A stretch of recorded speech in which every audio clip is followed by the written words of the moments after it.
Good afternoon, everybody. A convincing win by Man City against Fulham today is what we've just witnessed. A mauling, you might say, a masterclass. You might say a mauling on one of the end of the pitch and a masterclass on the other from a City perspective. That's what we are going to be discussing today. Why was City so good defensively today? Why were we so good offensively as well?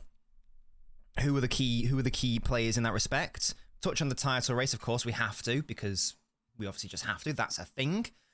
And obviously engaging with you guys, getting you involved in terms of the conversation, your thoughts, your comments, your questions, whatever the situation is. But hello, everybody. We've got Jurgen. Hello, Jurgen, one of my supporters. Says, brilliant. Diana says, one game at a time. Absolutely, mate. Hello to Boho. How are we? Kovac and Rodri are fantastic together. Yes, Kovacic is really coming into his own in the past few weeks and months in particular. I feel like it's reminiscent of what we saw last season with Rodri and Gundogan. Obviously not quite as devastating or good, but still a very good combination there. And we'll talk about combinations in particular when it comes to Joško Gvardiol, indeed. Hello, Sammy. It was indeed a masterclass later. We'll get into that. Ruben Diaz is why we were so good. And Gvardiol was class today, says Sammy. Yeah, and City were very good today, and I think that's probably where I want to start before we get into like how good we're going forwards and the fact we scored lots of goals. Obviously, we'll be talking about Gvardiol going forwards, what he offers the side from a creative and offensive standpoint.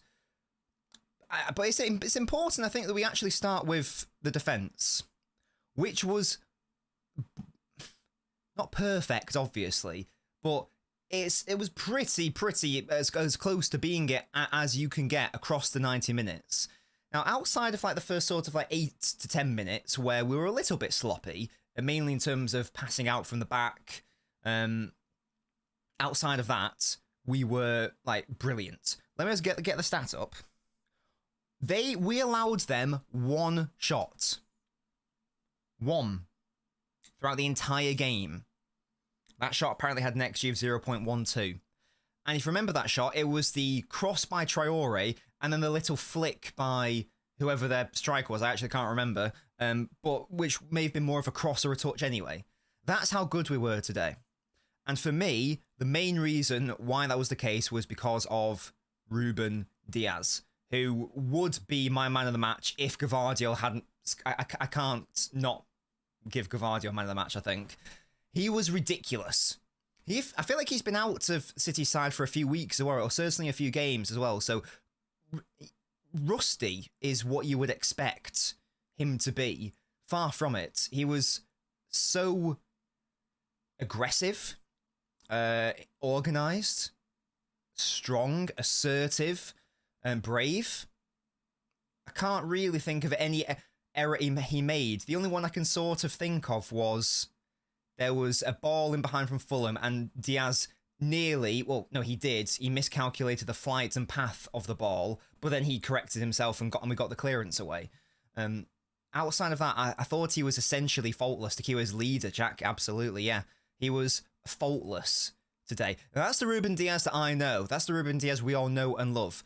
Now, he hasn't been bad this season, by any means, but there was certainly, towards the start of the season especially... It sort of all seemed to come to a head at that Chelsea game at Stamford Bridge.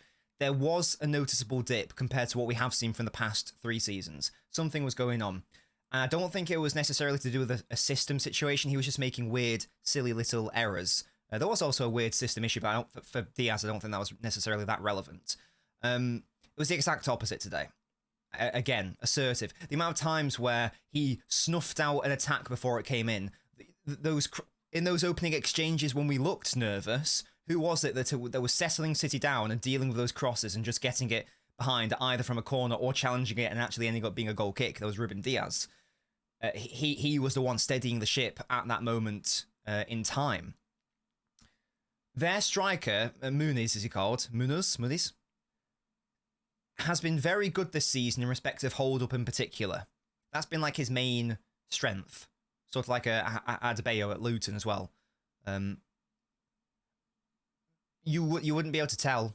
You wouldn't be able to tell that was one of his main strengths today because Ruben locked him up. and Ruben was so I'd love to know the stats on the duels. Does it tell me that? I feel like he didn't lose a duel. I'm probably talking absolute shite there, but okay, so he won all of his ground duels because it's the aerial one I'm interested. Because Diaz isn't. I'd say that's one of Diaz's weakest areas of his game. It is the aerial ability. He competed in 7 aerial duels and he won 6 of them. I thought it would be 7. I thought it would be 7 for 7 to be fair, but even 6 out of 7 is incredibly impressive. And a lot of it stems we need Diaz for City to be at their best. We need Diaz on the pitch for the most part. Why? Well, we've discussed the whole leadership situation. Blah, blah, blah. The main thing that Ruben Diaz has, which basically none of our other defenders have, never mind centre back, left back, right back, is the willingness to be brave in terms of reading the game from specifically from an aggressive, direct standpoint. By that I mean we've got an opposition locked in, like in their own box, whatever, and they've got one outlet, and maybe their outlet is not at the halfway line, but just before it. What Ruben Diaz will do is and then like the long punt comes in, like, you know, up the top, and the idea is that the striker will hold it up and they'll try to create a counter-attack therein. Diaz doesn't allow that to materialize, and he does it by being incredibly aggressive. Now, sometimes it leads to a foul, but that's fine. There's nothing wrong with fouling the opponent and preventing a counter-attack and snuffing it at source. But today, I can't think of one moment where that he did that and he fouled. He seems to just win the ball every single time, and the data proves that point.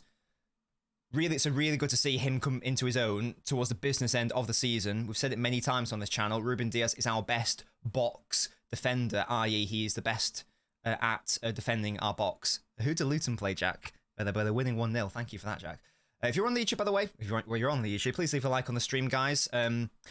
Long-term aim of the stream, let's get to 100 likes. Let's see if we can get to 100. So yeah, Ruben Diaz was ridiculously solid. Bendiv says, I called it. Ruben Diaz masterclass. Yeah, Ruben was class. Ruben Diaz masterclass. A leader. Gavana's a ball. Diaz had the best centre-back performance of a City player had this season. Yeah, and actually, like, I know we conceded like a silly goal against Wolves, but considering that we have been, you know, we've been letting in silly goals this season, like throughout the season, just to further reiterate how good Ruben Diaz has been, and actually by extension how good City have been. Sorry, yeah, more so how good City have been in recent weeks. If I can like bring up our past games just so I can have a look, because we've got a lot of clean sheets in recent weeks. Yeah, clean sheet against Fulham, silly goal against Wolves, but then a clean sheet against Forest, clean sheet against Brighton, clean sheet against Chelsea. And a lot of that I think stems from our willingness to be active defenders, if that makes sense. And I'll get into what I mean by that in a moment. Shout out to LB for the raid. That is my boy. Love that man so much. That's my boy. Congrats on this. I don't know if he's told his stream, so I'm not going to say, but he's had some good personal stuff going on, so congrats to him. I don't know if he said, I don't know if he's revealed it, so I don't want to reveal it in case he was waiting to say it, but yeah. We robbed Leipzig, sent them the more money. Yeah, so Ruben Diaz. I think that City have... We've discussed many times on these post-mortems how, following the Arsenal result, City have been more happy to leave themselves exposed at the back, I suppose, is what I'd say. Not entirely exposed, but basically commit more bodies forwards. And just sort of try to overpower the opposition. Now, the byproduct of that is that we are obviously left more exposed because you're committing more bodies forwards. My theory, which I've just sort of thought of then, as I was watching this game, as I've just thought of today as I was watching this game, is that therefore, by extension, that's making our defenders do more active defending. By which I mean, I don't even know if active defending is a term. What I mean by active defending is being more proactive and actually engaging in direct actions. So being forced into situations where you actually have to put a foot in and challenge rather than be a bit passive and back off and back off and back off. With our previous system, I feel like maybe because it stemmed from the fact that City felt they had a bit more security in and around the defence, they didn't feel the need to be a bit more proactive in the defence, which, as a consequence, gave the opponents more chances. It's probably a safer approach, but maybe not getting the best out of our individual defenders, like a Diaz who wants to tackle and he wants to put a foot in. So I actually think that it's no surprise, or sorry, no coincidence that, again, I don't think this is me inventing things. It feels like post-Arsenal, we've just been so much better defensively. And again, in the league, I know there have been some occasional odd silly goals, but in general, we just look better defensively. We look more solid. We look more assured in ourselves. It does feel like now, as we saw today, we score a goal, and Fulham had no sniff. They had no answer for us. Now that's not been the case for every single game, obviously, but that's the trend that I feel like exists. And yeah, of course, the Luton goal, Wolves goal, some silly individual things going on, but I feel like it has gone up a level since then. And again, that is going to get more out of our active defenders like Ruben Diaz, who wants to engage more and wants to be aggressive, and he wants to snuff out an attack before it even materialises. As we saw today, totally locked up Fulham's forward line by being aggressive and by being the Ruben Diaz that we all know and love. This is the world-class Ruben Diaz, not the one at the start of the season where he was a little bit timid, not quite making the right errors in judgment maybe as well. So that was really good to see. I was really happy with that. A shout out to LB for the raid again. If you're joining from his channel, if you haven't already subscribed, I'm sure you have because, you know, I trust you guys. But if you haven't, for whatever reason, if you're a fraudulent fraud, please subscribe now, leave a like on the video. Got over 200 people watching and we're only at 61 likes. And guys, that's more pathetic than Fulham's offense today. Could we please get up to 100 likes? Thank you very much. Smash a like if you love Man City. If you like Man City, like the video. Des says straight from LB to Nobbins. We love that. Holland's overall game today was good. Yeah, we'll get into Holland, I'm sure. Love the retro shirts. Thank you, mate. Yeah, it's for the 2002 season, isn't it, this one? Yeah. Alfie Haaland-esque. Barring a couple of deflected goals against, we might be going for a traditional quad. Barry says, we are top of the world for a long time now. Pet, my man, I don't understand the pressure you feel in the place, see, but let them be free. Yes. Excellent, wise words, Barry. Yes, that's Ruben Diaz. I just want to start the stream by giving him his flowers, because obviously the most of the talk's going to be about Gvardiol, which is totally reasonable. He was fantastic going forwards and backwards. But I don't know, I just feel it's important to appreciate how good Ruben was. Again, it just made it so solid. I'll repeat. Well, they had no shots in the first half. None. Yeah, we'll talk about Kova Musty, don't you worry. Don't worry. I'll talk about the other brilliant Croatian. Yeah, no shots in the first half. They only had a shot when Traore came on and he did a cross and that was the end of that. Then thereafter. Once again, I'll repeat, doing this system, it does introduce some frailties because, for example, it means that wide players like Traore can just run down the channels and get in behind, but maybe asking more of a question of our defence is actually a blessing in disguise, because again, Ruben likes to be asked questions. He loves to block shots. He loves to get engaged and get involved in that situation. So maybe it's actually a blessing. So that's Ruben Diaz. Again, fantastic. Any other day probably gets man of the match. But this isn't any day, is it? This is a day for Joško Gvardiol. Let's now talk about him if we're still talking about defenders. It was a shame that Ake went off. Again, that actually just makes Diaz's performance even better. The fact that Ake went off and then you're throwing in a new defensive partner in there didn't faze him at all. Just carried on business as usual. Yeah, Gvardiol is just... I'm so happy that we were right. I'm so happy that we were all right about Gvardiol. If you haven't already, for whatever reason, after the stream, go watch my Gvardiol analysis video I did when it was announced he was signing with us. He's even better than I thought he would be. And I rated him highly. I thought he was going to be very good for us. This guy just surprises me and brings out new skills every single week. If it's not being able to play at left wing, it's shooting from outside the box with your weak foot, it's finishing inside the box with your weak foot, or it's dribbling around the pitch like a gazelle The majestic. Did you see how majestic his legs were in that goal? It was mental. That finish, by the way, is incredibly difficult. I'd be impressed if Haaland did that. Never mind a centre-back doing that for his second goal. Everything about him just exuded class. Like Ruben Diaz, defensively solid and astute. On the ball was the main area where he thrived. How many centre-backs can be left wingers and absolutely kill it? I don't know if you can name one. I don't even know if I don't know if John Stones would be good on the right wing, for example. But Gvardio's doing it. In his first season in a new league, at 22 years old, for one of the best sides in the world, if not the best side in the world, in like one of the most tactically disciplined setups in the world in respect of Guardiola's teams. That's not normal. This guy's ceiling, genuinely, is that of the world's best. His ceiling is like Van Dijk's and John Terry's. I'm very convinced of that. You've got to remember, he's 22. And he's already at a ridiculous level. He is going. I'm very convinced he's going to be world class. Today was an example of it. He's been playing well all season, but the difference was today, as it has been in the last few weeks.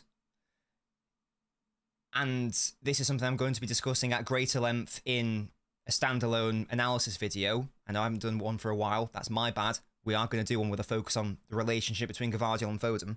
It's a really good point raised by Musty earlier in my stream. It's the exact opposite of the relationship between Grealish and Cancelo, where they didn't have one on the pitch. They just clashing play styles and clashing personalities in respect to football. On the pitch, I'm not talking about off it. Gvardiol and Foden are the perfect complement to one another. And if you surround Gvardiol with those sorts of players, then you won't see what you see at Arsenal, against Arsenal, where he was isolated and blunt offensively, and also didn't really care that he had the ball, because he couldn't offer any danger. He becomes a ridiculous Swiss Army knife and a ridiculous offensive tool, because he's got the strength of a centre-back, obviously, but he's also got the IQ of a midfielder, it seems, and he's got the like leg coordination of a Brazilian at times. Again, I just cannot get over how good. I don't know if I'm overselling how good that first goal was. Maybe it's just because I like Gvardiol. Maybe it's just because it was a centre-back with his weak foot. That was one of my favourite goals we've scored this season. It was majestic. And maybe I'm overselling it because I reacted to it strongly on the watch-along. I was aroused at how good that goal was. Who are Brighton playing, Jack? But yeah, so this guy, again, he's only going to go from strength to strength. Centre-back, left-back, left wing back. The only thing he needs to now add to his game, because he's convinced me we don't need a left-back now. He's convinced me that we should probably look into strengthen our right side now in terms of fullbacks. I'm convinced we don't need one now. Newcastle, thank you. And Fagir says, I wouldn't be surprised if the future becomes a midfielder. Yeah, that's exactly, I agree. Why can't he do the John Stones role long term? Obviously not now. It's his first season. I don't expect him to be able to do that ridiculously. I'm still amazed that John Stones can do it. But John Stones is like the only centre-back in the world who can, in my opinion. So it's not going to be easy for him to learn. But why can't he learn it? He can. We're seeing that John Stones is not reliable from a availability perspective. I'm very convinced that will be the next step in his evolution. That he will be essentially the left-footed John Stones. But what he will also be, and this is the only real criticism I have of him, is the crossing. And again, he's a centre-back. So, of course, he's not going to have Kevin De Bruyne's crossing, or the crossing of, like, Kolarov, or Alphonso Davies, or Theo Hernandez. Of course, he's not going to be as good at crossing yet. But he does need to get better at that, because if the idea is long term, he's going to become basically the left winger. That needs to be a weapon. Otherwise, it's going to be too easy for opposition defenders to figure him out. Because as it stands, he relies a lot on linking up with other players. Like for example, that first goal, Gvardiol does not score that goal without the run from Foden on the underlap. He's reliant on runs from other players, and he's reliant on coming inside and then playing it across or trying to dribble out of danger. So when teams obviously adapt to that, and go, well, just pop him down on the left foot. Interestingly, the exact opposite of what you'd normally do. Show him on his strong foot because he can't cross or can't really cross that well or to an elite level. If we can add that to his bow, add that to his repertoire, to his skill set, then again, we are looking at a defender who would be the most versatile defender to maybe ever exist in football. And that's a bold statement, but how many other centre-backs can you think of that, if this works, that can play at centre-back and left-back and left wing-back? And if you can do the John Stones role in midfield and left wing, going both ways on the left and the right, not just a one-trick pony. That is like, again, I know that's a very bold statement, but we're in a different world of total football. Like, it sounds like a mad thing to say, but I don't think it would be. Now that's a big if. Obviously, he's still got a long way to go. He hasn't learnt the John Stones role. He can't do it yet. He's not very good at crossing. We've got a long way to go. But you better believe that Pep's going to have identified that. He must know that. He's playing on the left wing. So he's going to know he needs to add the crossing to his game. So, yeah, this guy's special. To any rival fans who called him a flop, who doubted him, let that be a lesson. That you should never... Well, first of all, you should watch football, first of all, because he was never bad. But even if he was bad, for argument's sake, let's say he was bad at the start of the season, which he wasn't. He was actually quite good. Never judge players who are this highly rated in the opening few weeks and first few months. And he's got a lovely beard. Yeah, how can you hate that beard? Especially if they're a young player, like 21 years. He was 21 when he joined us. There's a reason he was that highly rated. There's a reason why I was so desperate. By around like December of last year, was it last year? No, the year before. I think I tweeted about it. I was desperate for us to sign him. And there's a good reason. As I say, maybe the most highly rated young defender in the world, maybe, like alongside Saliba, probably. It's mad. It's mad how good he is. Love that from you, Jimmy. Again, shout out to your support. Paul needs to like him. I thought of adding that, Jimmy, but I thought that would get 0%. Yeah, we'll talk about Kova. Cavani more goals than Jesus. He's got more goals than Salah in the last few games or whatever. It's just stupid. Yeah, and this is a good point as well, Jim. And this is something we discussed on the watch-along. Now, I was overexcited, and I really wanted Gvardiol to take the penalty because I thought that'd be nice. Because, when was the last time a centre-back got a hat-trick? I don't know. There was someone who got one against Peterborough recently, maybe. Maybe I've made that up. I don't know. But, so I was all for him taking it. But I think I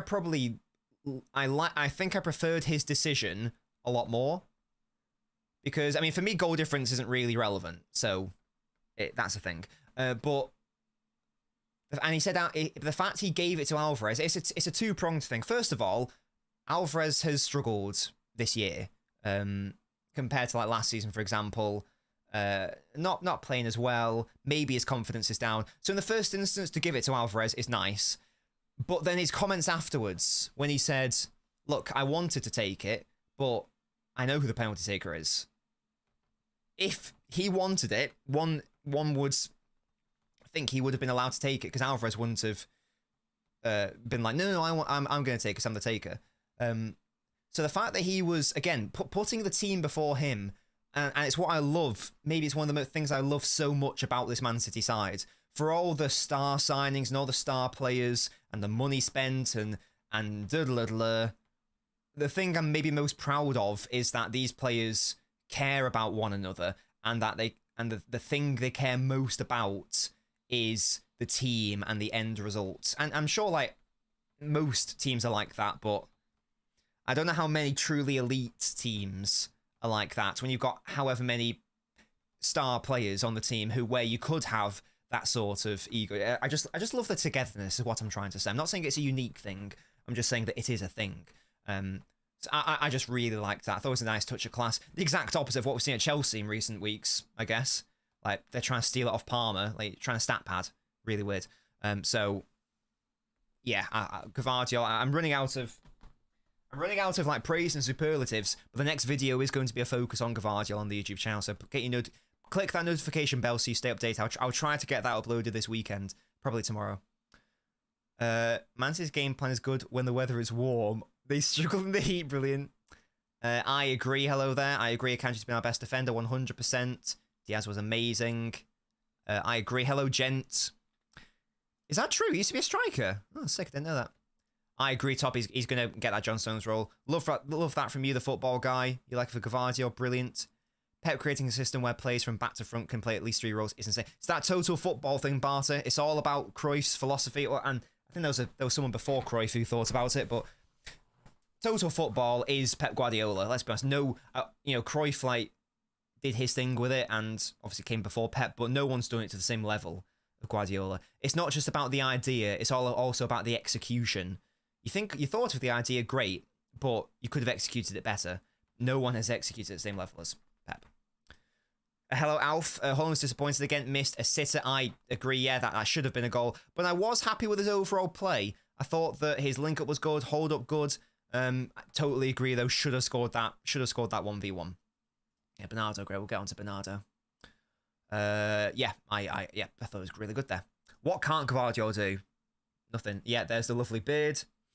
As I played left wing back. He played left back, but not really this position that Gvardiol's playing now. Arsenal. Toby's an Arsenal fan, by the way. Gvardiol's not only ruined my title hopes, but he's also ruined my FPL league as the lad above me has him. They call David Silva a flop. Yeah, well, they're just idiots, aren't they? Stupid idiots. If Haaland was still on the field, he would have let Gvardiol take it. Well, there was a thing, wasn't there? Because and someone brought it up again during our watch along that Haaland did that to Gundogan when Gundogan was on 2 goals, and then Gundogan missed a penalty, I think. And like Pep said after, that shouldn't happen. So, and Pep is right, to be fair. Unless like you've already won the title and it's irrelevant, but there is a slight world in which goal difference matters. So yeah, I just love the camaraderie. Gvardiol's always been about the team. Yeah, Mad Hatter, I agree. Certain Chelsea player could learn something from a proper pro. Yeah, Jack, you hit the nail on the head there. Even Haaland's selfless. Yeah, and that's a good point, Drake. Like Haaland always says, of course I love scoring goals, but I care more about the team. I'd rather score no goals and win trophies. Like someone asked him, it's like, how do you feel about scoring all these goals? Well, I'd rather win the Premier League. So yeah. Spurs, are they actually? Oh my god, these guys. Actually, that's good, I guess. Is it better? Is it better for that? Is it better if they lose because that probably makes it unlikely they'll get top 4, or is it bad because then they'll be like, okay, guys, we've got to step it up against City now? I don't actually know. That is quite funny though. Big up, Vinny. God, I hope Burnley stay up. Probably not going to happen. Yeah, come on, Vinny. Yeah, Burnley score. Thank you, guys. Mad Patrick, isn't it? It's absolutely mad. Hello, Scorpio. Haaland's overall play is the best of any Premier League striker. He clearly has been practicing his no, there's no doubt, Alf. The finishing has been poor. Yeah, David Silva, legend, absolute icon. Gvardiol surprised the world. Yeah, Foden is. If there is any doubt that he should be winning Player of the Year, I actually don't know what world people are living on. Briefly on Foden, not his best game. Pretty quiet. In the first half, I was actually more impressed with his defensive work. There was a moment, I don't know if you guys remember it, where like Fulham were in down our left side. I think from a counter-attack, maybe from a corner. Our left back wasn't there because again, Gvardiol was like attacking or whatever. And who is it that puts the challenge in and gets out for a header? Out for a throw-in. Good defensive work. It's Phil Foden. Passing could have been better. I agree. But we mentioned this in the wake of the Real Madrid away game that of course, it's important to put it. In fact, for me, it's a more valuable thing to be able to play well and not get a goal. Of course. But the elite players, the best of the best, can do both. They play well without getting a goal or an assist, and but they can also play subpar but still get on the score sheet, or still have one moment of magic. That's what Salah can do. That's what Kevin De Bruyne can do. They disappoint for maybe like 85 minutes, but for one brief moment they score a screamer, or they set up the winner, something like that. Foden's now adding that to his skill set. Wasn't bad today, wasn't particularly good. He had one proper opportunity to score, took it. Weak foot, first time. Didn't think about it, just get it in the back of the net. That's what we like to see with Phil Foden. So yeah, ultimately, not his best game, but a fine game, and got the goal as well. An important goal, because wasn't that the goal to take it to 2-0, which is arguably the most important goal of a game, maybe, if you're looking to secure the win anyway, obviously, just to give you that cushion. So yeah, brilliant from him. He should be winning Player of the Year. If he doesn't, it's a farce. It already is a farce. We know this from all the individual awards and shite. That's my boy Phil. Yeah, he's so bloody good. Only Haaland and Watkins have scored more non-penalty goals in the Premier League this season than Phil Foden. How mental is that? Like, what? What? Mad. Yeah, we need Villa to win. I agree. If Spurs lose to Burnley, they can't make it to top 4. Hopefully. I hope you are correct. Defense hitting form. Yeah, Bendiv, we talked about the defense earlier and why they might be hitting form now. So in case you want to go back and review that, you can do. I didn't need to start thinking about timestamps. You guys asked me to do timestamps. I'll try to do that for the next one. True Olympics fanatic. True. Spurs have already clocked out for the season. I hope so. Am I the one who thinks there's almost no chance we win at Spurs? There's always, well, there's a good chance, Daniel, because we are the better side and we should be winning, but it's not a guarantee. Like, you know, there are some Arsenal fans like going, oh, the season's over. Never bank on City to win at Spurs. It's not a guarantee. That is obviously now that's our hardest game. And that was the one most people pinpointed as the trickiest one in this 9-game run. For me, it was second to the Forest one, but we shall see. 2 goal difference away now. I know Arsenal have to play, but Alvarez, best pen taker crit. Yeah, Jimmy, I agree. Just on goal difference, though, sadly, it doesn't really matter.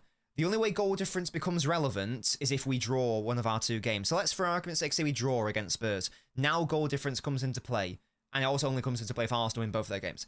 Arsenal currently have a +2 goal difference, but for this thought experiment to work, they have to win at least the game at Old Trafford by at least 1-0, in which case the goal difference will be at least 3 going into the last game of the season. Does anyone really think that we're going to make up 3 goals in the last day of the season when they play Everton at home and we play West Ham at home? Or Spurs have equalised 1-0. If we draw, Jimmy, in my opinion, that's it. If we draw, rule out the league title. Because goal difference is not going to go in our favour. Unless we win at Everton like 12-0. Because you better believe Arsenal are pumping United, and you better believe that if Arsenal know they need to score a lot of goals against Everton, they'll score like 5. We are not going to be able to catch them up. So we need to, in my opinion, forget about goal difference, to be honest. We had to take advantage earlier in the season. We had to do better than beating Sheffield United 2-0. That's not good enough from a goal difference perspective. We had to do better than beating Burnley 3-1. Not good enough from a goal difference perspective. So many other games throughout this season where we could have killed them, but we just weren't able to. Like even Brentford at home, wasn't that just 1-0? We didn't do it enough. So yeah, we need to win. If you don't think we're going to beat Spurs, in my opinion, you don't think we're going to win the title, which is fine. It's reasonable. Of course, it could happen. But yeah, we are definitely not. Wait, Spurs. Wait, where's is Dogie still out? We don't need goal difference to win the next 2 games. Well, again, that's the only way we're going to win. We're not gonna win on goal difference. Bournemouth. Did we not batter Bournemouth at home? Am I misremembering? I don't know. But yeah, so that's my thoughts on the goal difference situation. Let's now touch on. So we talked about Gvardiol, obviously, and how classy he has been. 1-0 away. I mean, we were lucky to win that game, to be honest, Scorpio. We were lucky. Yeah, I can't do it now because I can't really go back and do that, but maybe next time. I think what Mo does is he like does a little list as he's doing it. So because I can't go back and review a whole hour thing and find the timestamp, so I'll try to remember to do that next time. If I can, I'll try to do that. We've scored more goals now, so people say we've been poor. Yeah. City haven't been poor. We've been subpar for our incredibly high standards. But a subpar City, as we've said many times, is still better than the vast majority of football teams in the world. If we win the title this season, then again, in my opinion, this will be the weakest season from a Pep Guardiola City perspective to win the title. That's my take on it. It's similar-ish to the 2020-21 season in terms of quality for me. I think we got 40 points from the first half of the season. I think, if someone wants to correct me on that, I'm pretty sure we only got 40 points from our first 19 games in the Premier League. That is terrible. That would put us on course to get 80 points. So something had to change. De Bruyne coming back obviously helped. System change helped. And maybe like at the end of the season, hopefully if we win the title, I can do a more detailed description on what the specifics were. But the long and short was we got our best player back, and we changed to a system which got the best out of one of our worst players this season, and got the best out of Gvardiol. So that is a thing. Alf says we were poor by our stance, which makes us poor when the title when our team is this much superior is hardly an achievement. Okay, I think we're going too far the other way, Alf. It's always an achievement to win the league title. Let's reel it in a little bit. That's a bit too far the other way, in my opinion. It would be the worst coach season under Pep, but that's not the same as it's bad or objectively bad. It's just bad relative to what we expect. For me. It's time to call Uncle Gundo for Spurs. Yeah, Carnivore. But again, for me, like the goals conceded isn't even the main issue. Again, a game like Sheffield United, no disrespect to Sheffield United, but Man City should be beating them 6-0 at the Etihad. Like that's not an exaggeration. We should be pumping them like 6-0. Only 2 isn't good enough. It's not good enough. Just that one change changes the whole landscape of the table. And then add a Burnley battering in there, which again should have happened. 3-1 to only get a +4 goal difference against Burnley and Sheffield United isn't good enough. That's where we lost the goal difference race, in my opinion. Not properly battering teams until too late in the season. The 4-4 and 3-2 against Chelsea Spurs were terrible considering we were winning those matches. Yeah, well, if we don't win the title, that will be ultimately, upon reflection, that will be where the it's lost. Carnival, again, I don't think I agree. If we're talking about from a goal difference perspective, like I'll repeat, only getting a +4 goal difference against Luton and Sheffield United, only scoring 5 goals in those 2 games at home against teams who are probably going to get relegated isn't good enough, to be honest. Whoa, Alf. Arsenal are not trash. Arsenal are not trash, Alf. Let's calm down. Arsenal are a very good side. The game happened after we drew against Palace. I think the team was traumatized from that and played it very conservative. Yeah, let's see. Maybe should we move on to Kovacic now? Because I did want to talk about him. I think he's now started 4 games in a row for City. I think. Again, someone wants to correct me on that. You can do. I think that's correct, though. He is the Arsenal better. Well, not yet, though, because you're currently second. So as of now, you haven't been better because you're second. You might end up being better by the end of the season, then. Yeah, Kovacic, I think we've discussed before, is a pressure reliever on Rodri. He just looks so much more assured. He's the closest thing we have to Gundogan in this current squad. He's obviously a long way from being the level of Gundogan. He's got no sort of actual output relative to Gundogan. But the other facets of the game are very similar in terms of the composure, the calmness, the build-up ability, the ball carrying. That sort of player is what we need alongside Rodri long term. Absolutely.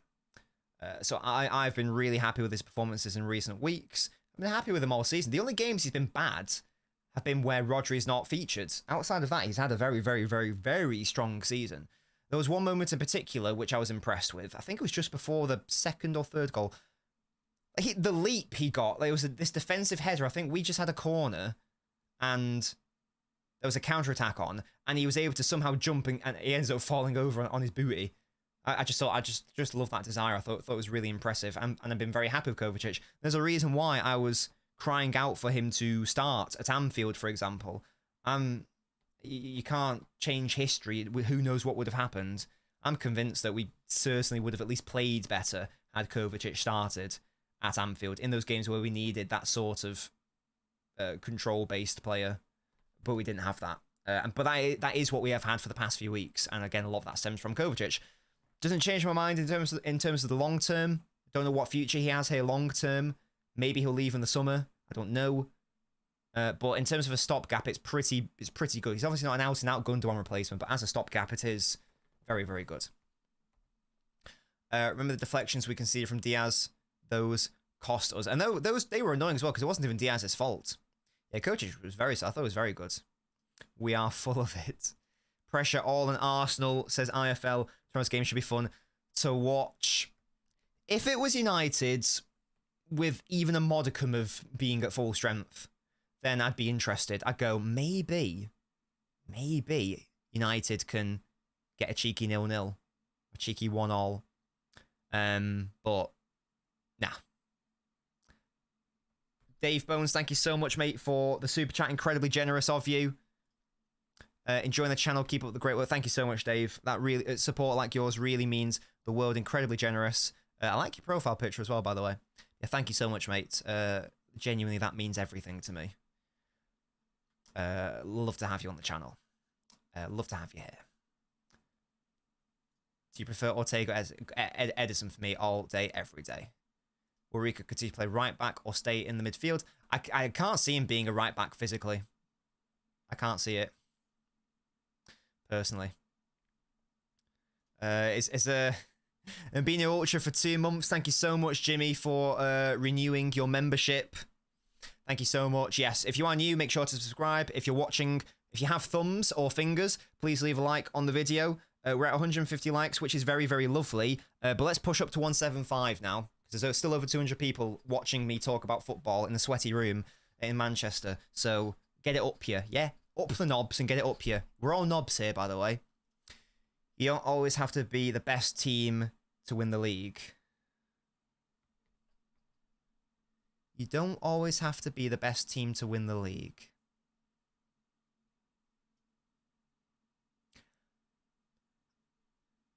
I don't quite know what that means. Because you do, by definition, you are the best team in the league if you win the league. I'm not quite sure what you mean by that, Toby. Arsenal have a decent starting 11, but their bench is more dead than MJ. Hey, whoa, respect them. They're not trash, Alf. Like you've gone too far the other way, mate. They are not trash at all. They are very good. They're the best. You could definitely make an argument to say they're the best defensive team in the world right now. That is not a trash side. No, Alf. Considering this wasn't our best year, would you say Arsenal bottled it? They were never in a position to bottle it. However, if you are an Arsenal, again, we've got to assume. We are assuming that they don't win the league for the purposes of what I'm about to say here. If I'm an Arsenal fan and they don't win the league, Arsenal don't win the league, you've got to look at it as a massive missed opportunity. We've said it so many times this season that Pep's made a lot of mistakes this year. The City have had their the best player in the Premier League has been absent for half of the season. We only accumulated 40 points in the first half of the season. Haaland, for the first time since leaving Mulder, has been underperforming in terms of finishing. We experienced Pep's worst ever period as a league manager, this season, in terms of like only getting like 1 win from 5 in that Palace, Chelsea, Spurs, Liverpool period. All of that added together is a fact. We messed up in the transfer market with the Gundogan situation, not properly replacing him. All of that combined together is a fantastic opportunity. I'd be very upset and annoyed if they don't win the title from this point. Because and they even had it was in their hands as well. It was in their hands going into the Etihad. They could have played a different way, or even they played that way, but then they lost against Villa. So you've got to look at it as, in my opinion, as a missed opportunity. Yeah, to win the league, you are by definition the best team. Edison will bottle it. Wait, what? I don't get this whole track. It's Casemiro at centre back, mate. Jimmy, thank you so much for gifting a membership. I don't know who got that. Oh, it's Carnivore. There we go. Jimmy, that's incredibly generous of you. Thank you so much, mate. Yeah, big W for Jimmy. Don't be able to fan people who are unlikely or take it over as... Yeah, I don't know. I don't get it. Yeah, he's better shot stopper, but overall, we do need him. No, it's Toby. No. If you win the title, you are the best team in that league. There is no example of a team which didn't win it. Now, that's not the same as they had the best individual players, because you'd never say that Leicester in 15-16, you'd never say they had the best individual players, but they were the best team that year. They were the best team that season because they won it, because they were better than everyone else. Now, you mentioned Blackburn as well, but Blackburn were better than Man United that season because they won the league. That's how that's how round robin competitions work. Oh my goodness, what is happening here? Can a moderator please sort this chap out? What's going on? Deficit nuts, can we please less spam, please? Thank you. Thank you. Mansour, thank you so much for becoming a member and a hardcore ultra as well. Thank you so much, mate. That's is that the second tier? Or is that the third tier? Good work, Musty. Thank you so much, Mansour AA. Incredibly generous of you. Love that from you, mate. And again, Jimmy with another gift. Thank you so much, Jimmy. That's incredibly generous. Yeah, big W's. Jimmy's, you're too generous, though, Jimmy. You are too generous. Well, there was like one time you came into chat, didn't you gift out like 10 memberships or something insane? It was ridiculous. Thank you so much, mate. Always make sure to look after yourself before you look after me, but thank you, Jimmy. It's ridiculously appreciated. Gavali Saliba will be toe-to-toe, being the best. I think you might be on something there, Phantom. You have to be the best team to win the league, but you don't have to play the most attracting football. Yeah, I agree. Maybe. And that's why it's such a disappointment if they don't win it from their perspective. They are, though. They have a good level, but they aren't a bad team. They're going to get like 89 points, aren't they? That's not a bad team. And again, Declan Rice has been one of the best players in the Premier League and one of the best defensive midfielders in the world. Saliba and Gabriel have been two of the best defenders in the world. Ødegaard's been fantastic. Saka's been very good as well. They're not a bad team, Alf. They're not. I'm not having that, I'm afraid. I'm not having it. Yeah, Blackburn has some good players, by the way. Obviously, Shearer, Sutton, Sherwood. Don't win the Champions League, does that mean they were the best team in the Champions League? It's different for the Champions League, that's the thing, because it's a knockout competition. This is the big difference between the two. With knockout football, by definition, you don't necessarily win. The best team doesn't necessarily win a knockout competition. Otherwise, the FA Cup winners. Otherwise, there would be a double every single year. Like the winner of the Premier League would always win the FA Cup because they're the best. The winner of the Premier League is the best team in England. But we all know that's not how it works. Same thing with the Champions League. Dortmund are the 5th best team in Germany this season. They aren't even the best, the 2nd best, the 3rd best, the 4th best. And over 90 minutes, Dortmund can beat Real Madrid. So yeah, the Champions League is not a good. It's not necessary in isolation. The Champions League is not a good barometer for whether a team is the best in a particular competition, compared to like a round robin competition, which is what the league is. We lost the league against Villa. Says Chris. Oh, so from an Arsenal perspective, potentially. Sorry, did I? I thought I said Premier League. Sorry. And Jimmy again. Thank you so much. Again, just make sure you're looking after yourself. But thank you so much, Jimmy. That's really kind. Thank you, mate. Incredibly generous. Generous. I went Sean Connery there. Generous, yes. Junior. LNobbins. Elbins. Big up Elbins. Yeah, big up Jimmy, man. That's my boy. They have Partey, Jesus, Smith Rowe, Trossard, Zinchenko, Tommy on the bench. Yeah, they aren't bad. You can't be in a title race and be a bad team in the Premier League. Do you think next season we'll be back to our defensive best as the best defense in Europe? I hope so, Phantom, because if we sign, i.e. Bruno Guimaraes, a proper Gundogan replacement, then there's no doubt in my mind that we'll go back to being solid defensively. There's no doubt in my mind. The main defensive issues this season have stemmed from the midfield. They've stemmed from Rodri not having a proper partner in there. They've stemmed from him being left alone, isolated, on an island. No one can lock up a midfield on their own unless your name is Fernandinho and it's 2018, or your name is Makalele and it's 2005.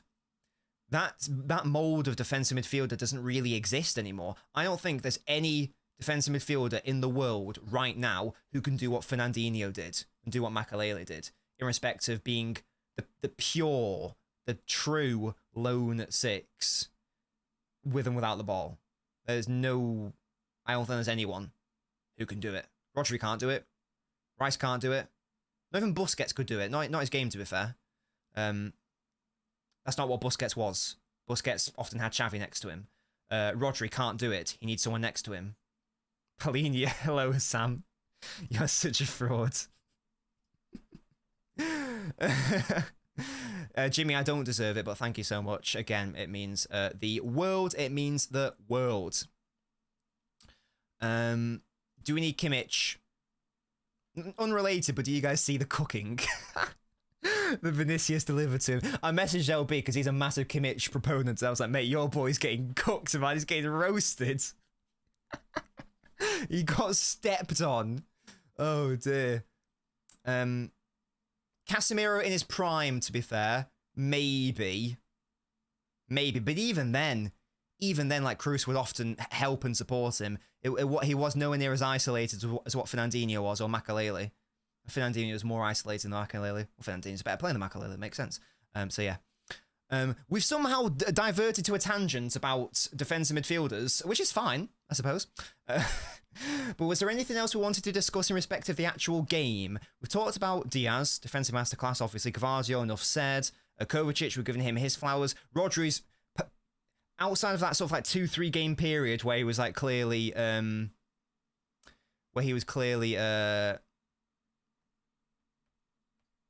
tired, shall we say. He's now had that rest. Look at all those emotes, by the way. And to be fair, no, it's a good point. There was a season or two. Look at these emotes. If you are a member, guys, I want to see more emotes in the chat. If you are a member, use your exclusive emotes. Look at them. I can actually, if we get more members, I think I can add more faces. So if you've got if there's like a particular emote you'd like to see, we've got a Haaland one, Pep, a fraud watch, me celebrating goal, Aguero, me with a big brain, Pep with sunglasses, and Phil Jones. Let me know what other Nobbins emotes you want. They can be football related, they can be Nobbins related, as long as it matches the vibes and theme of the channel. Look at that. Beautiful. Yes, guys, come on. If you're a member, show off your emotes. Oh dear. We can talk about Haaland, yeah. Yeah, that's how I was going through the team, wasn't I? Rodri, yes. Kova, yes. But I haven't really spoken about Bernardo, who has been struggling in the past few weeks. I think that's fair to say.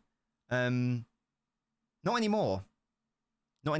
He's been really, really good. Fantastic, to be honest. Dave, thank you so much. It says getting Frimpong from Leverkusen might be tasty. Here's what I'd say about that. Here is what I would say about that. You know why you're a fraud, Sam. On Frimpong. We should not sign Frimpong. Let me tell you why. Frimpong is not a right back, in my opinion. And Jack's outlined it there. This guy plays in a back 5/back 3 system. At the absolute most, he's a right wing back. The reality of the situation is he's a right winger. He may as well just be a forward, to be honest, at times. He's not as defensively switched on or solid as we would need a fullback to be. I think Pep would hate a player like Frimpong in the current City system. We would have to change it quite significantly for that to be the case. I'm not saying Pep hates offensive fullback. You know, this man worked with Dani Alves, the best right back in football history, in my opinion. But this isn't 2009. This isn't that Barcelona side. He's moved on in respect to his footballing philosophy. His key focus with fullbacks nowadays is I want them to win their duels, and I need them to be defensively solid and versatile. What we need, the ideal situation, is we get a right back, comfortable at right centre back, comfortable at right wing. If they can play the inverted Stones role, even better. The only player that I can really think of who could probably do all of that is Gusto. We ain't getting him. So the jury is still out for me in terms of who we should get. I have two names in my head, two very different players. One is more of a right back, one is more of a centre back, right back DM. The other is more of a right back, centre back, right wing. I haven't quite figured out which one to go for. It depends on the long-term viability of Stones. It depends on what we're doing with Gvardiol. Are we going to play more centrally long-term in the Stones role? It depends on what's happening with Walker as well. It depends if we're just committing to using Gvardiol as the left-sided player. Do we even need an offensive right back? I don't know. But at the very least, it has to be a right back comfortable at centre back. A right back comfortable at right wing, at least. Sadly, the market is pretty grim in that respect. There aren't too many options. As I say, there's Gusto, he's locked in at Chelsea. We ain't getting him. But he would be perfect, I think. Perfect. Someone who can win their duels, 100%. Frimpong plays more right midfield. Yeah, exactly. The absolute kindest thing you can say about him is he plays right wing back. Even that is debatable. Sometimes he's a forward. You get me? True, Vice. True. For me, yeah, it's Dani Alves. Yeah, I mean, sadly, it's not going to happen, is it? It's not going to happen. Yeah, Ben White would be an interesting shout, to be honest, Will. I'd probably like someone a bit more... Actually, no, Ben White would probably be perfect. No, I take that back. I probably would like him. Because he's added... I mean, because obviously he started out as a centre-back, didn't he, with Brighton and Leeds. So he wouldn't have had this crossing string to his bow, so he's learnt that. So maybe the player I'm after could do the job. I don't know. Maybe I'll still back it. Foden Bernard is now important right wing for City. Pring wouldn't be suitable. Yeah. The Frimpong one is more interesting. I love Dani Alves. He's the boy. From a footballing perspective, isn't he like a horrible person in the real world? But I'm talking about from a football perspective. Would you keep Savio for next season? I think we keep him, Danny. I think we keep him, to be honest. I don't think he'll play centre back a lot next season. B. I think we'll stick with this. Yeah, that's mad, isn't it? That's not a right back. Yeah, so that's that. Yeah, Hall. Yeah, very again. I think we touched on Hall very, very briefly. One of his best games from a hold-up, link-up, general play perspective, etc., etc. Solid passing. Won some good fouls as well. Finishing, obviously, it has to be better. We all know the chance I'm talking about. He should have done better there, but I was happy with his performance, to be honest. Bernardo, really good. Got 2 assists, obviously. Looks, he started on the right, dropped into the midfield, then went back out into a more fluid sort of position, ghosting between the right and the midfield. Be a shame when we ultimately lose him. He's probably going this season, but if we are going to move him on, now seems to be the time to do so. And I think that's everyone, really. Good to see like Bob and Lewis get some minutes. I thought they were good when they came on. They helped create the opportunity which led to the penalty. Alvarez converted. Very happy for him to get a goal. And we've touched on the penalty fallout and like the Gvardiol situation. They're in. No, Jack, I've never said this player before. In fact, I've got 2 names. I've never said either of them because I'm still not comfortable. I need to do more research into them, basically. One plays in the French league, one plays in the German league. Let's say that. In terms of the players that I might be interested in. Well, maybe it's 3 names. Maybe. It's certainly at least 2. But again, I'm not 100% convinced yet, hence I don't want to really talk about them. Upamecano reeks, man. No cap. Every time I watch him, that guy, I swear, every time I tune into Bayern, he's absolutely clapped. Manu Dor. See, well, he's an interesting name because heard so much about him. Again, don't watch Sporting. But he, as I understand it, is more of a central centre-back / right centre-back. You wouldn't really want him as a right-back, right-winger sort of option. That's as I understand him. Again, not watched a minute of the lad, but people have been saying that he would be good for City as a central centre-back / right centre-back option, rather than what I think I'm after, which is more of like a direct Walker replacement and utility. I'm a coward, I'm not going to tell you. Again, we discussed Frimpong why we shouldn't really go for him. I'm not going to say what club they play for, Jack. Which club in Europe could sign Calvin Phillips? Hey, Leeds are back in the Prem, aren't they? Or are they going to be in the Prem? Prem. Pavard. You're not going to get Mazraoui from Bayern. He would be very good, though. Guardiola purchase of the season. How's Declan Rice? Beat him. Oh, well, Rice is... I think Rice is... Not in my opinion, but in a lot of people's opinion, has been the best player in the Premier League this season. Not for me. Yeah, Timber sounds perfect. Well, I haven't seen enough of him play, but he sounds perfect. Yeah, so I think, to be fair, you got to give it to Rice. If you could sign any player, who would be your dream City player?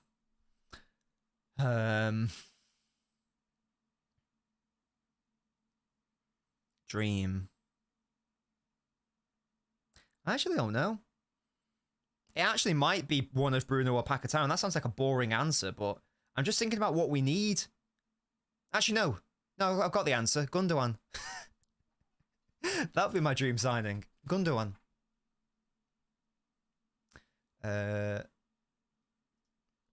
Potentially, but I'm in my head, I'm more looking for right-sided players.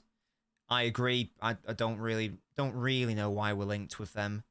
I never understood the Eze links. We were strongly linked with Eze. I never quite got that. At least I understood because we needed a right winger. Yeah, I never quite got the Eze one. Good player, just don't think he was for us. Yeah, what I really want is Mbappe and Haaland in the same team. I don't. Did we rob Leipzig? Considering he's wasn't a world-class FIFA defender, probably. Well, the French manager is a bit weird. Didier Deschamps is a bit weird. Guys, we're 16 likes away from 200. Let's go up to 200, please. That's cap. No one's more handsome than Gvardiol. Yeah, Deschamps got a weird... I don't know what his problem is, but he's got his favourites. Because, to me, this all goes back to the Laporte situation. When Laporte was French, he's now Spanish. He did not make one appearance for France. He was called up to one squad when he got injured in anyway. There was a season, an international, squad list, whatever, like for some qualifiers, I think. And this was when Laporte was not injury prone or anything. This is like, he wasn't injured. This is when he was good. Because I'm not saying that Umtiti or he should have played ahead of Umtiti or Varane. I'm not saying that. Kurt Zuma and Mamadou Sakho were picked ahead of Laporte when he was having one of his best seasons for us. And there have been some comments made by him about Laporte and vice. So he's clearly got favourites and he clearly doesn't like certain players. And maybe it's a similar thing that's happening with Saliba. Because Saliba's obviously better than Upamecano. Like, obviously. And Konate's better than Upamecano, probably. But he just doesn't want to play him. So I think there's a weird thing going on. I actually don't know. But yeah, just goes back to the Laporte thing. Mbappe would feast on all that space Holland makes by dragging defenders away. Act like Mbappe is going to be willing to play with Haaland. and not be the main man on his own. No shot. He's going to be like he's going to have the mentality of this town ain't big enough for the two of us. Also, like, wage structure would be out the window. So no. Give me Gundogan. If you DM you 3 or 4 names, can you let me know if I've got one? Yes, Jack. If it's your trend. Oh, Carnival, could we, like, combine them? It's the beard game as well, to be fair. Yeah, it's weird, isn't it?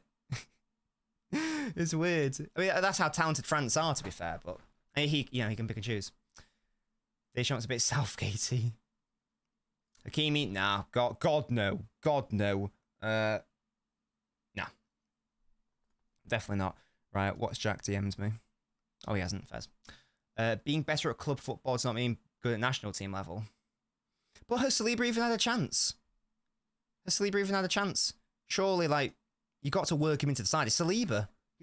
He could be your defender for the next 10 years. I don't get it. Kavanaugh to drop his skincare routine. Oh, fairs, Jack. Is there anything else we want to discuss, guys? We've been live for over an hour. We've discussed the game, the tactics therein, the key talking points, transfer news, obviously. For City, that sort of player probably perfect, to be honest. Or that I can't pronounce his name, the Uruguayan guy, Araujo, whatever he's called. That would also probably be perfect. In terms of like the right back, right centre back sort of situation, because he played right back a bit, hasn't he? Less so the offensive string, but you can, as we've seen with Ben White, you can certainly add that. But yeah, that sort of player is what we're after, Will, 100%. I just don't see Barca giving him up. I want to talk about how happy Pep looked at the post-game press conference. He's probably like more so seeing his team. Yeah, well, it would be tricky. You never know, though. Yeah, Jack. One of those names is what I'm thinking. Big work football guy. Big up Muller. Side note, we talked about this in the Touchline Talk. By the way, guys, Touchline Talk every Wednesday, 11 a.m. on this channel, where it's me, conversation. We talk about the week's football stuff, etc. Notifications on, so you always know what's going on. Yeah, just like a very side point. If Jordi Muller was around in today's game, people would disrespect him and say he's like a tapping merchant when he's like one of the best forwards to ever exist. Just like stupid. That's how much they disrespect Haaland. For a no culture oil club, we have such a beautiful structure in place. The Carvalho, not Trent. Yeah, I agree. Fucking hell, Will. Fucking hell. Oh dear. Yeah, is there anything else I want to discuss? Again, we've talked about the game, the title race. It's in our hands. It's in our hands, guys. 2 games left in the league. We've won 7 in a row now, which I think now is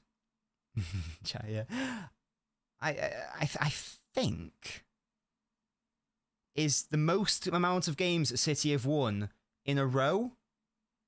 I think. Let me see if I can. Oh, there was a stat. Bear with me, guys. Oh, can I see if I can find it?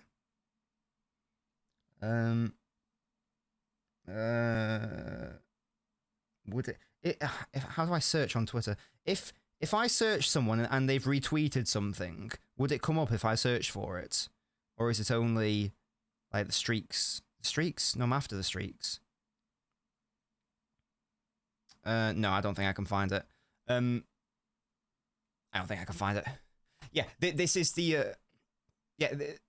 Before. I'm pretty sure that before today, and this run that we're currently on, our record for Premier League games won in a row was 5 or 6, and that's it. Normally we get to 8, 9, 10 double digits.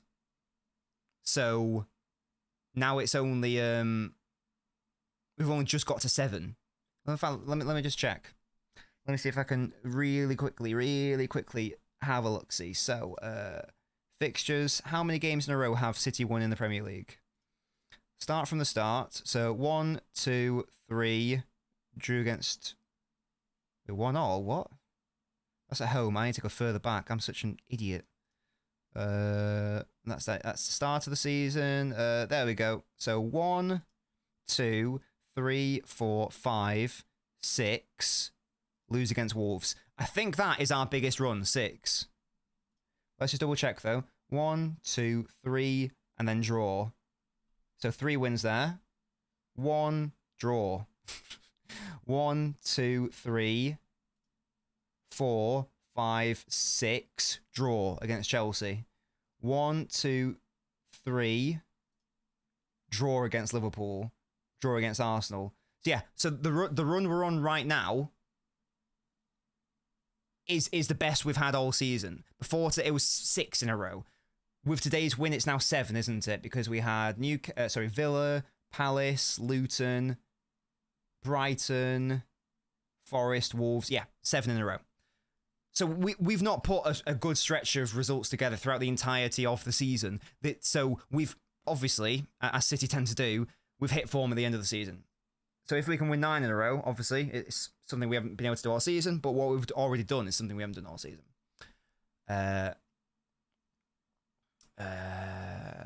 Especially given how shit's what's that for? No, it is. It is. Because I think Arsenal win both their games. So it's just a case of, and I think we'll win. I think we'll beat West Ham at home. I'm pretty sure we'll beat West Ham. So we're basically all right in that Spurs game. And again, guys, just because Spurs are going through it right now, this is Spurs at the end of the day. It's still a ground we've not scored a Premier League goal at. And the pressure will be on because we'll need to win it, of course. There is definitely a world where we can draw that game. I'm not even thinking about a loss. That would be unbearable. No, I am. Again, you don't understand. You don't understand the history that City have with this ground. It's not going to be an easy game. I know Spurs haven't been good recently and blah, blah, blah, but it's not going to be a walkover. It's not going to be easy. It's not going to be a battering. They're going to give us a good game. Definitely. You're conning yourself. I hope so, Will. I hope so, but I've just got to treat them as a serious threat. I've got to do that. Guys, I think we're going to end the stream there because we've been live for an hour and 15 or so.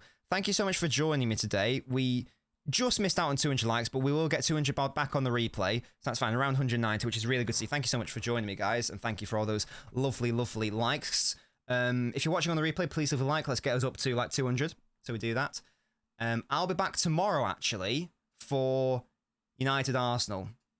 Is there a world in which Arsenal can somehow drop points tomorrow?